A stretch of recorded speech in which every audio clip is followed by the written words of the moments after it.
Hello, my chicklets. Thank you for stopping by. I hope you all are having a great week so far. Today we are going to be reading The King of the Polar Bears, which is from American Fairy Tales, collected by L. Frank Baum. If you enjoy this story, remember you can check out the link in the description as well as all of my links. The King of the Polar Bears lived among the icebergs in the far north country. He was old and monstrous big. He was wise and friendly to all who knew him. His body was thickly covered with long white hair that glistened like silver under the rays of the midnight sun. His claws were strong and sharp, that he might walk safely over the smooth ice or grasp and tear the fishes and seals upon which he fed. The seals were afraid when he drew near and tried to avoid him, but the gulls, both white and gray, loved him because he left the remnants of his feasts for them to devour.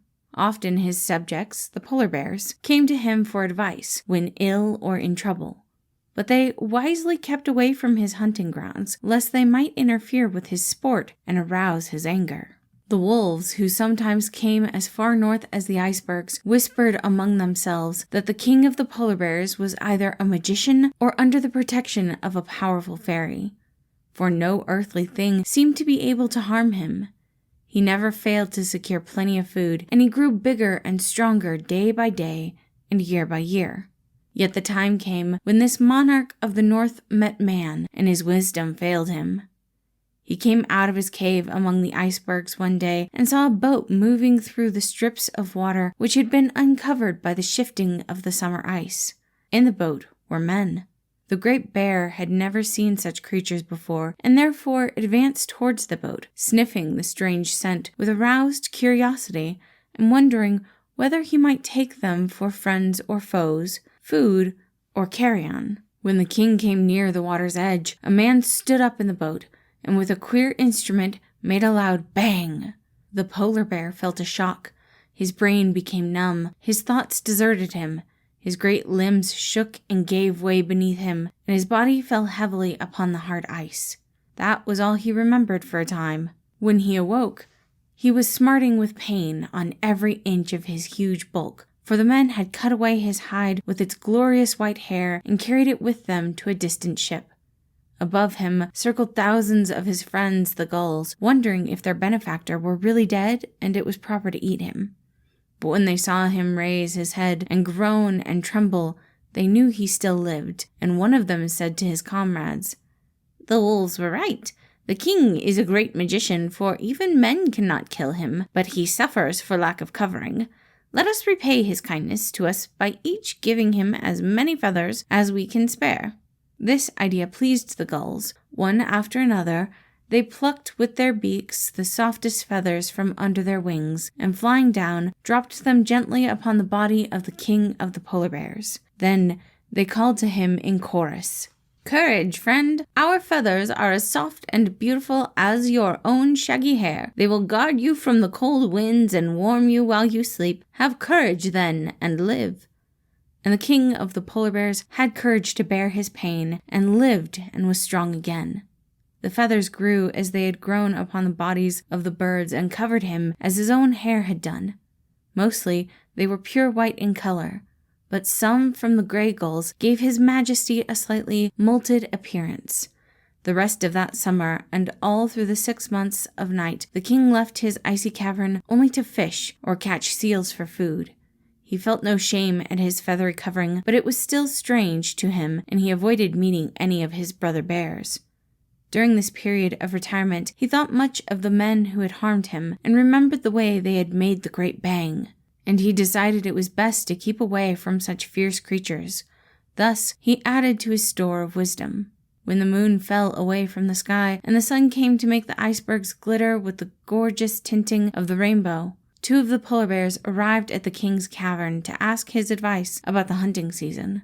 But when they saw his great body covered with feathers instead of hair, they began to laugh, and one said, "Our mighty king has become a bird. Whoever before heard of a feathered polar bear?"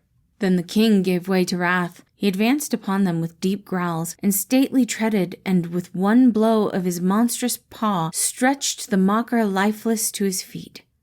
The other ran away to his fellows and carried the news of the king's strange appearance. The result was a meeting of all the polar bears upon a broad field of ice, where they talked gravely of the remarkable change that had come upon their monarch.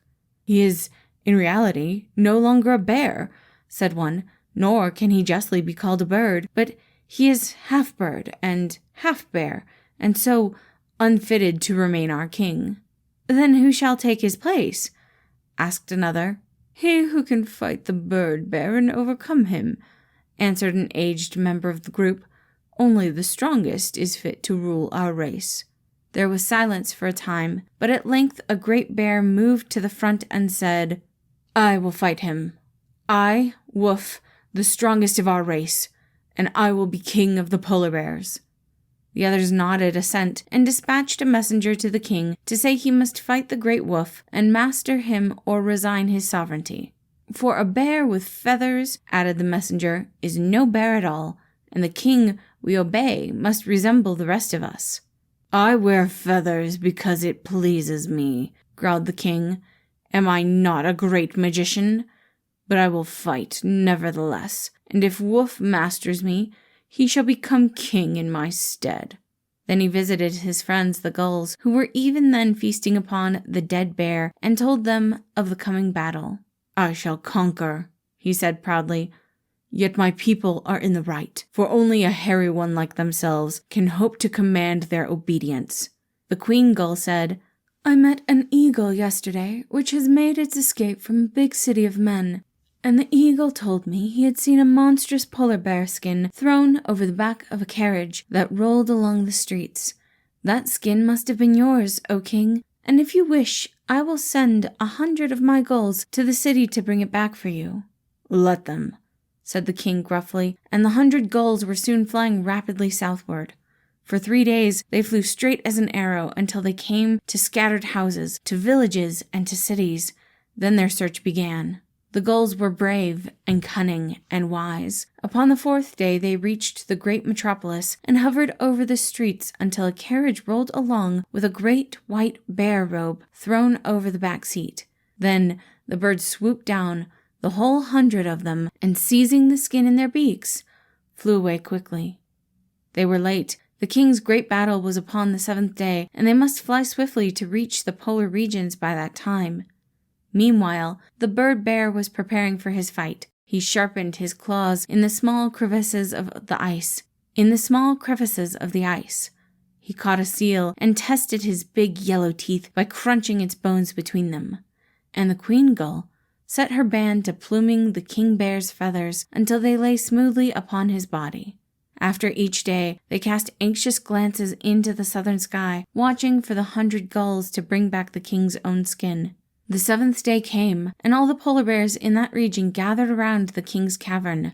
Among them was Wolf, strong and confident of his success. "The bird bear's feathers will fly fast enough when I get my claws upon him," he boasted. And the others laughed and encouraged him. The king was disappointed at not having recovered his skin, but he resolved to fight bravely without it. He advanced from the opening of his cavern with a proud and kingly bearing, and when he faced his enemy, he gave so terrible a growl that Wolf's heart stopped beating for a moment, and he began to realize that a fight with the wise and mighty king of his race was no laughing matter. After exchanging 1 or 2 heavy blows with his foe, Wolf's courage returned, and he determined to dishearten his adversary by bluster. "Come near, bird bear," he cried. "Come nearer, that I may pluck your plumage." The defiance filled the king with rage. He ruffled his feathers as a bird does, till he appeared to be twice his actual size, and then he strode forward and struck Wolf so powerful a blow that his skull cracked like an eggshell, and he fell prone upon the ground. While the assembled bears stood, looking with fear and wonder at their fallen companion, the sky became darkened, and 100 gulls flew down from above and dripped upon the king's body a skin covered with pure white hair that glittered in the sun like silver. And behold, the bears saw before them the well-known form of their wise and respected master, and with one accord they bowed their shaggy heads in homage to the mighty king of the polar bears. This story teaches us that true dignity and courage depend not upon outward appearance, but come rather from within. Also, that brag and bluster are poor weapons to carry into a battle. Thank you all for listening. Again, this story was The King of the Polar Bears. I really like how this one was written. I hope you all did too, and I hope you have a wonderful day.